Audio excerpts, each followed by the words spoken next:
તમારું નામ? સુરેશભાઈ ખોડાભાઈ પટેલ, અને ક્યાંના રહેવાસી છો? તરસાલીના મૂળ.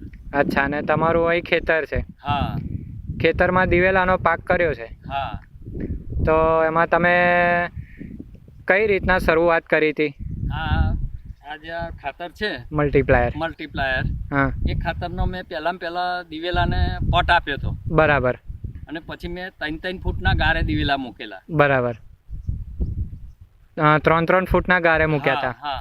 બરાબર. તો એ જ્યારે દિવેલાના બિયારણ ફૂટીને બહાર નીકળ્યું તો એનું રિઝલ્ટ કેવું હતું? કે જે બહુ સરસ.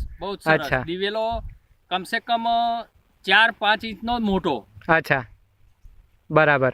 અને પછી તમે જ્યારે ટ્રીટમેન્ટ આપવાની શરૂઆત કરી સ્પ્રેની, તો અત્યાર સુધીમાં જે હાઇટ દેખાય છે તો એમાં કેટલા સ્પ્રે આપ્યા છે? 2 સ્પ્રે આવ્યા છે એમાં. 2 સ્પ્રે. હા. કેટલા ગ્રામ લેખે?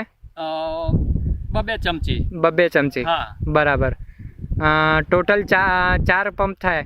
હા. મારા 2 વીઘાની અંદર 4 પંપ થાય છે. અચ્છા. પાયામાં બીજું કોઈ ખાતર આપ્યું ખરું? કશું જ નહીં.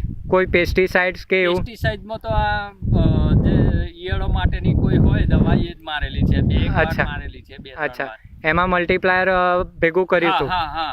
બરાબર. એમાં એક જ વખત ભેગું થયું છે. અચ્છા, બરાબર. તો આજે જે આ ક્વોલિટી છે તો તમને સંતોષકારક? અરે એકદમ સરસ. સરસ ને? હા, સરસ. બરાબર. ખરેખર રિઝલ્ટ બહુ જ ફાઇન.